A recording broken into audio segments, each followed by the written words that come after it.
नमो नमः। दी Sanskrit classes YouTube channel भवतां सर्वेषां स्वागतम अस्ति।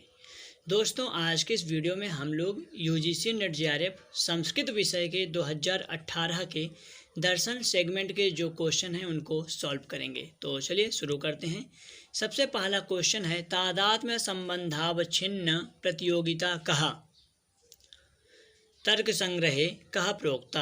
अर्थात तर्क संग्रह के अनुसार तादात्म्य संबंधावच्छिन्न प्रतियोगिता कहा अर्थात यह किसका लक्षण है। ऑप्शन है अन्योन्याभाव, प्रध्वंसाभाव, प्रागभाव और अत्यंताभाव। तो इसका जवाब हो जाएगा आपका ए, अर्थात तादात्म्य संबंधावच्छिन्न प्रतियोगिता को अभाव अन्योन्याभाव। जैसे तादात्म्य, वह मुझसे भिन्न है, मैं उससे भिन्न हूँ। घट जो है वह पट से भिन्न है, पट घट से भिन्न है। तो यहाँ पर क्या है, तादात्म्य संबंधावच्छिन्न प्रतियोगिता का क्या होता है, अभाव होता है। तो यहाँ पर ए सही हो जाएगा, अन्योन्याभाव। और जब हम तर्क संग्रह का विस्तृत क्लास में इसको पूरा विस्तार से अध्ययन करेंगे। नेक्स्ट क्वेश्चन जो पूछा गया है, शब्द ज्ञानानुपाति वस्तु शून्य इति लक्षण लक्षिता चित्तवृत्ति का योग दर्शनानुसारेण। शब्द ज्ञानानुपाति वस्तु शून्य योग दर्शनानुसारेण, योग दर्शन के अनुसार यह किसका लक्षण है। तो इसका जवाब है विकल्पः। शब्द ज्ञानानुपाति वस्तु शून्य विकल्पः, ऐसा पतंजलि सूत्र योग सूत्र मिलता है, हम लोग पढ़ते हैं। तीसरा क्वेश्चन जो पूछा गया है, कस्माद् हेतोः प्रधानस्य अनुपलब्धिः सांख्य रीत्या। सांख्य दर्शन में प्रधान की अनुपलब्धि का कारण क्या है। चार ऑप्शन है, अतिदूरात्, समानाभिहारात्, मनो अनवस्थाद, सौक्ष्म्यात्। जैसा कि अगर आप लोग हमारे पुराने वीडियोस देखते होंगे तो वहाँ पर हमने सांख्य कारिका को पढ़ाया है और वहाँ पे हम बताए हैं कि किसी भी चीज़ के अनुपलब्धि के पीछे अनुपलब्धि में 7-8 कारण होता है। अर्थात 7-8 ऐसे कारण होते हैं कि चीज़ें होने के बाद भी उपलब्ध नहीं होती। उसमें एक होता है अति दूरात। जैसे कोई चीज़ होती है और वो हमसे बहुत दूर हो जाती है तो हमें दिखती नहीं। जैसे आकाश में उड़ता हुआ पक्षी जब बहुत दूर चला जाता है तो वहाँ हमें दिखाई नहीं देता है, लेकिन इसका ये मतलब नहीं है कि वो होता नहीं है, होता है पर दिखाई नहीं देता है। इसी प्रकार समानाभिहारात, अगर आपके पास 10-15 तोते हैं, उसमें तोते अर्थात पैरट, उसमें अगर आप एक और पैरट को मिला देंगे तो वो जो आपका 16वां पैरट था वो पहचान में नहीं आएगा। मनोनवस्थानात, मन कहीं और होता है, अगर हम कुछ और सोचते रहते तो हमारे सामने कुछ घट जाता है और हम ध्यान नहीं दे पाते हैं। तथा सौक्ष्म्यात, बहुत छोटा होने से, परमाणु जो है वो हमारे आसपास घूम रहा है लेकिन बहुत छोटा इसलिए हम देख नहीं पा रहे हैं। यहाँ पर कहा गया कस्माद् हेतोः प्रधानस्य अनुपलब्धिः। प्रधान जो है अर्थात प्रधान नाम प्रकृति, प्रकृति किस कारण से हम लोगों को दिखाई नहीं देती है। प्रकृति जो है वह किस कारण से हम लोगों को दिखाई नहीं देती है, तो हमको इसमें से ऑप्शन चुनना है। तो प्रकृति हमसे दूर नहीं है और समानाभिहारात भी नहीं है, मनोनवस्थानात भी नहीं। ऐसा नहीं है कि हम लोगों को मन कहीं और इसलिए नहीं दिख रहा है। तो इसका जो आपका जवाब हो जाएगा वो हो जाएगा सौक्ष्म्यात। बहुत ही सूक्ष्म होने के कारण प्रकृति जो होती है वो हमको दिखाई नहीं देती है। ठीक है। नेक्स्ट क्वेश्चन है, नित्य ज्ञानाधिकरणत्वम इति तर्क संग्रह दीपिकायां कस्य लक्षणम प्रोक्तम। नित्य ज्ञानाधिकरणत्वम, नित्य ज्ञान वाला कौन है तर्क संग्रह दीपिका के अनुसार। तो सबसे पहले हमको जानना है कि ज्ञानाधिकरणत्वम, ज्ञान का अधिकरण, अधिकरण अर्थात होता है जहाँ पर रहता है। ज्ञान कहाँ रहता है, ज्ञान आत्मा में रहता है। आत्मा दो प्रकार की होती है, जीवात्मा और परमात्मा। जीवात्मा हम लोग हैं, परमात्मा ईश्वर है। हम लोगों का ज्ञान अनित्य है तथा ईश्वर का ज्ञान नित्य है। तो डी ऑप्शन यहाँ पर सही हो जाता है, ईश्वरस्य ज्ञान नित्य होता है। तो नित्य ज्ञानाधिकरणत्वम ईश्वरः। ओके, डी नंबर सही हो जाएगा। 5वें नंबर के क्वेश्चन को देखते हैं, पुरुषस्य अस्तित्वम सांख्य रीत्या कस्माद् हेतोः। अच्छा, पुरुषस्य अस्तित्व मतलब पुरुष है। सांख्य दर्शन पुरुष को मानता है लेकिन उसके पीछे उन्होंने जो कारण दिया है पुरुष है, इसका क्या प्रमाण है। तो अधिष्ठानात, ठीक है, पुरुष है अधिष्ठानात। और अधिष्ठानात क्या होता है तो यहाँ पर हम व्याख्या नहीं कर सकते हैं। जब हम आपको विस्तृत क्लास पढ़ाएंगे, जो अगर आप लोग हमारे चैनल को देखेंगे तो यूजीसी नेट जेआरएफ का पूरा सिलेबस हम लोग कवर कर रहे हैं। तो वहाँ पर हम आपको जब विस्तार से सांख्य कारिका पढ़ाएंगे तब हम आपको व्याख्या करेंगे कि अधिष्ठान क्या होता है और अधिष्ठानात होने के कारण पुरुष का अस्तित्व कैसे सिद्ध किया जाता है। क्योंकि यहाँ पर हम क्वेश्चन आंसर को सॉल्व कर रहे हैं और व्याख्या करने लगेंगे तो वीडियो जो होता है वो बहुत लॉन्ग हो जाएगा।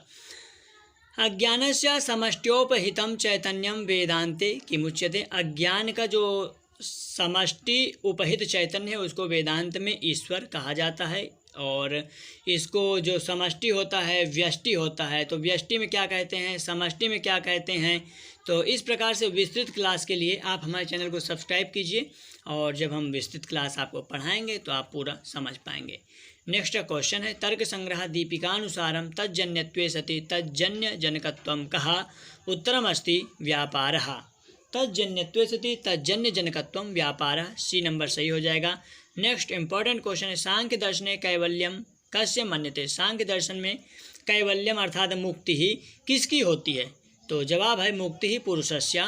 सांख्य दर्शन में आत्मा को पुरुष कहा गया है, तो पुरुषस्य मुक्ति होती है। कैसे होती है, ज्ञान के द्वारा होती है। नेक्स्ट क्वेश्चन जो पूछा गया है, योग दर्शने सर्वा चित्त भूमयः का। योग दर्शन में जो चित्त भूमि है वो कौन कौन सी हैं, तो 5 चित्त भूमियाँ हैं, क्षिप्तम मूढ़म विक्षिप्तम एकाग्रम निरुद्धम। तो यहाँ पर आपको चुनना था। तो आप लोग देख पा रहे हैं कि कितने सरल सरल क्वेश्चन पूछे जा रहे हैं। सांख्य रीत्या मोक्ष प्राप्ति कस्माद अंगीक्रियते। सांख्य दर्शन के अनुसार मोक्ष प्राप्ति किसके द्वारा होती है, तो ज्ञान के द्वारा होती है। और अगर आप लोग सांख्य कारिका पढ़े होंगे तो पहले ही श्लोक में ये वहाँ पर ईश्वर कृष्ण इसके बारे में उल्लेख करते हैं। ठीक है, कि 3 जो ज्ञान होता है, ज्ञान के द्वारा पंचविंशति तत्व को जानने के बाद मुक्ति हो जाती है, ज्ञान के द्वारा होती है। ठीक है, सांख्य दर्शने अंतःकरणम किमात्मकम। सांख्य दर्शन के अनुसार जो अंतःकरण है वह कैसा है, तो मनो बुद्धि अहंकार मनांसी क्षम्यताम बुद्धि अहंकार मनांसी अंतःकरणम उच्यते। ठीक है, बुद्धि अहंकार और मन इन तीनों को अंतःकरण कहा गया है। बी नंबर 11 का सही हो जाएगा। 12 में है, तर्क भाषा रीत्या अभावात्मक कार्यस्य कारणम कीदृशम भवति। तर्क भाषा के अनुसार अभावात्मक जो कार्य होता है उसका कारण कौन सा होता है, तो वह असमवायी कारण होता है। कैसे होता है, इसको हम लोग जब तर्क भाषा पढ़ेंगे तो विस्तार से जानेंगे।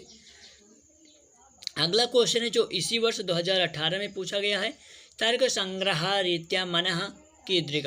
तर्क संग्रह के अनुसार मन कैसा है, तो मन देखिए अनंत है, परमाणु रूप है, नित्य है। हमारे पास एक मन है, एक मन आपके पास है, अर्थात जितने शरीर हैं उतने मन हैं। तो अनंत शरीर होने के साथ अनंत मन है, तो अनंत है। और परमाणु रूप है, इसको आप लोग देख नहीं सकते हैं, और नित्य है। ओके, नेक्स्ट क्वेश्चन जो उसी वर्ष पूछा गया था 14 नंबर का, सच्चिदानंदा द्वयम ब्रह्मे इत्यादि न वेदांत सारे किम लक्षितम। वेदांत सार के अनुसार सच्चिदानंदा द्वयम ब्रह्म कौन है, अज्ञान है, अधिकारी है, वस्तु है, अवस्तु है। तो यह वस्तु का लक्षण है। वस्तु सच्चिदानंदा द्वयम ब्रह्म अद्वयम ब्रह्म। ठीक है, सच्चिदानंद सदचिद आनंद अद्वयम ब्रह्म, ब्रह्म एव वस्तु। वेदांत के मत में ब्रह्म ही एक अकेला वस्तु है तथा उसके सिवा कोई भी वस्तु नहीं है, बाकी सब अवस्तु है। तो बी इसका सही हो जाएगा। नेक्स्ट क्वेश्चन है, तर्क संग्रह रीत्या आद्य स्यंदन समवाय कारणम किम भवति। उत्तर है द्रवत्वम।